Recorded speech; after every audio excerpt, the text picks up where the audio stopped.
What's going on, boils, ghouls, and every fiend in between? Welcome to another episode of Really Scary, the show where I discuss the true stories behind all of our favorite horror movies. Do you want to hear something really scary? Oh, mother of God, I'm coming apart! Today, I'm diving into a horror movie about an unfortunate family who moves into a haunted house, someone gets possessed, and they have to rely on the power of priests to solve their problems. No, I'm not talking about every haunted house movie ever made. I'm talking about the haunted house movie that inspired every haunted house movie ever made after it. This movie shocked the world, scared us from our basements, and made me realize that the strange slime dripping down my walls is not coming from the upstairs neighbor's toilet. It's demonic spirits. You guessed it, I'm talking about 1979's The Amityville Horror. But did you know that this delightfully demonic romp was based on true events, inspired by real life?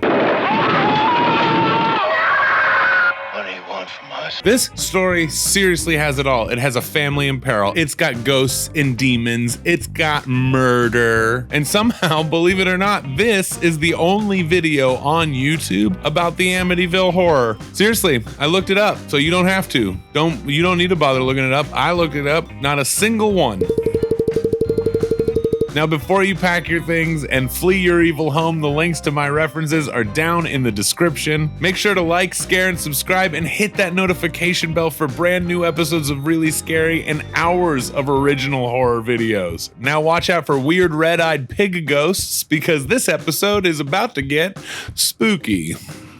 Also, trigger warning for parts of this episode. If you don't know already, it gets pretty dark. Now, there's a lot of controversy surrounding the supposedly true events that took place in the small town of Amityville, Long Island in 1975, and there's even more controversy with certain people involved in the story, but we'll get into that later. Real quick, let's go a little bit back in time and give you a bit of a backstory. It was November 13th, 1974. Around 6:30 a.m., a young man by the name of Ronald DeFeo Jr. stumbled into a bar completely panic-stricken. He yelled at the bar hand, "You gotta help me, I think my mother and father are shot." He and a small group of people went back to his house on Ocean Avenue. They found all 6 members of the DeFeo family dead in their beds. The coroner later stated that the killings all happened in the early morning around 3 a.m. Ronald DeFeo Jr. was the eldest child in the family and now its last surviving member. He was taken to a local police station, and in an interview that night, police found major inconsistencies in his story. And after briefly blaming it on the mob, DeFeo confessed to the murders. He stated, "Once I started, I just couldn't stop. It just went so fast." Ronald eventually said to authorities that he was hearing voices coming from the house that were telling him to murder his family. He was claiming demonic possession and pleaded insanity at his trial that October. Those murders laid the foundation for what would become one of the most infamous hauntings in American history. Only 13 months after that tragic night at the house on Ocean Avenue, the house was being inspected by the Lutz family. George and Kathy Lutz wanted to move into their house with their 3 children, Daniel, Christopher, Melissa, and their dog, Harry. The house itself was being sold for a bargain price. George and Kathy were curious as to why a house with 5 bedrooms, a pool, and a boathouse on a bay would be sold for $80,000. The realtor was completely open with them about the tragedy that had occurred the year before. George and Kathy were told about the death of the family, including the children, and they were also told about how Ronald DeFeo Jr. was hearing voices and killed everyone in their sleep around 3 o'clock in the morning. After a lot of discussion, George and Kathy decided that they couldn't pass up such a great price, so they bought the house and moved the family in a couple days later. Everything was wonderful after the first couple days of moving in, but soon George started having trouble sleeping. He would wake up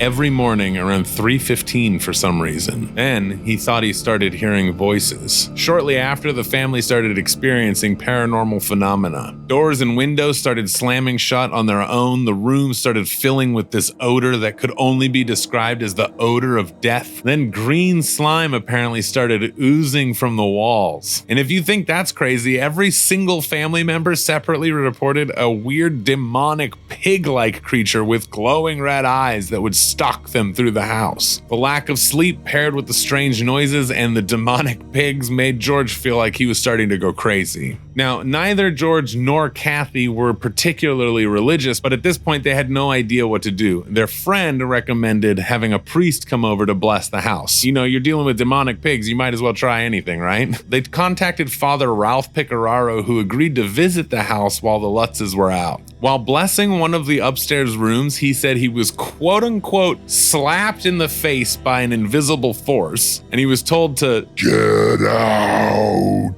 by a disembodied demonic voice. Father Picararo called George Lutz and told him to stay out of that room. He never told them personally what he experienced, though. Things only got worse after that, and George seemed to be losing it more rapidly. It was around that time that Kathy remembered the story that the realtor had told them about the DeFeo family. She remembered being told that the son Ronald was hearing voices and killed everyone around 3 o'clock in the morning, the same time that George kept waking up. Could whatever happened to Ronald be happening to George? After another failed attempt at blessing the house, George, Kathy, their 3 children, and their dog Harry would spend what would be their final traumatic night in that house. The Lutzes declined to give a full account of what happened that night, describing it all as quote-unquote too frightening. Whatever it was that happened that night was the last straw. After living there a little less than a month, the Lutz family fled the house on Ocean Avenue, leaving all of their belongings behind. The next day, a mover arrived to get their possessions, but the Lutzes never came back. The Lutzes first publicly discussed their experiences in the house at a press conference on February 16, 1976, at the law offices of Bernard, Burton, and Weber, which had unsuccessfully defended Robert DeFeo Jr. in his murder trial a few months earlier. William Weber, DeFeo's lawyer, said that the Lutzes were bringing forth new evidence that could lead to another trial for DeFeo.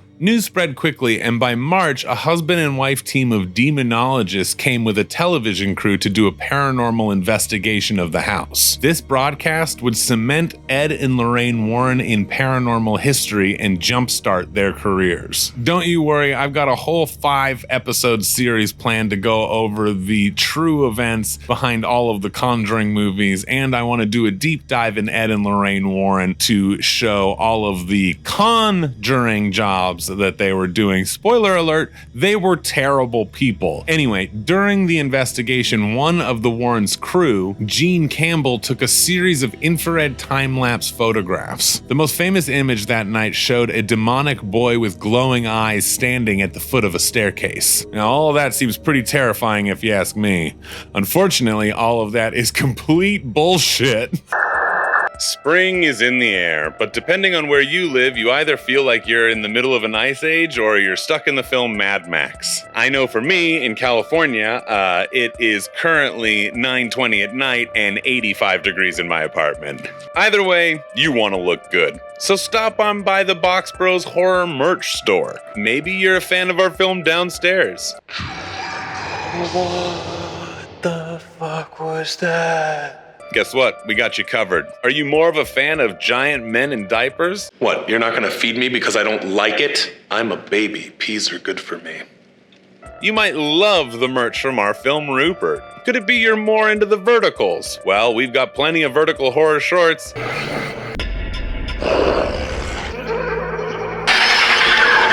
And damn right, we got you covered in the merch as well. With Box Bros Horror merch, we literally got you covered year-round so you can survive the horrors of real life in style. Now back to this super depressing video. Now, I want to preface this next bit with the fact that I actually do believe in ghosts, so it totally bummed me out when I heard about this. Sorry for breaking your hearts if you haven't heard. The Lutz's story was just that. It was a story, all completely fake. This is finally the part of the episode where we get to the actual true story behind the Amityville Horror. You see, everything leading up to the paranormal activity in the house was true.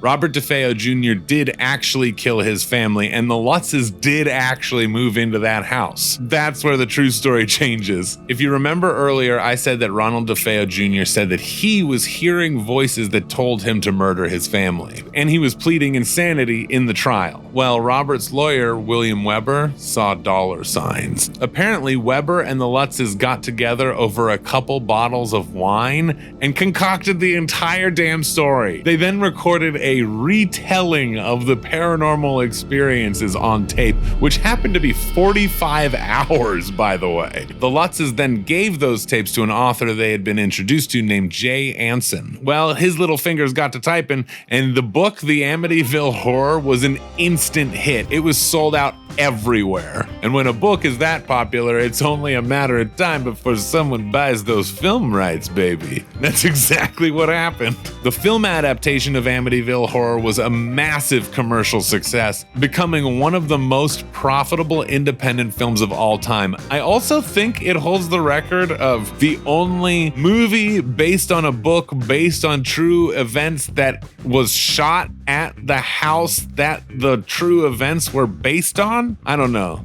Besides Winchester, that's the only place I can think of that was actually I'm gonna have to dig into that. Amityville Horror spawned 9 other affiliated movies, and because you can't copyright the name of a town, there are 60 or more other low-budget horror movies utilizing the Amityville name. In 2005, Michael Bay's company Platinum Dunes produced a reboot starring Ryan Reynolds, and news recently even broke that director David F. Sandberg, who did Lights Out and Annabelle Creation, is doing a reimagining of Amityville Horror for Amazon.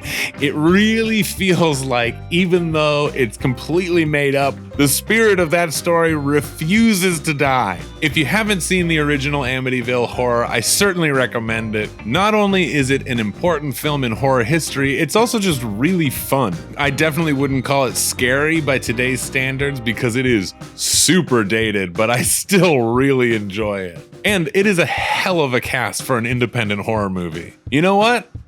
I'm gonna say it. I also recommend the reboot with Ryan Reynolds. I mean, it has been probably about 20 years since I saw it, but I really enjoyed that one too. Let me know if you've seen the original or the reboot in the comments. If you're still watching, I want to thank you so much for being one of my ride or dies. I seriously appreciate you. Leave the comment Pig Demon so I can see who you are. Check out my last really scary video where I do a deep dive on the alarming alien abduction film Fire in the Sky. And as always, remember, these are scary times, and during scary times, scary movies can help us all face and conquer our fears. Make sure to share this video because scaring is caring after all, and let me know in the comments what your favorite horror movie based on true events is. Now, if you'll excuse me, I saw a little pig demon running around here, and I'm gonna make me some pig demon bacon, baby. All right, I'll see you in the next video.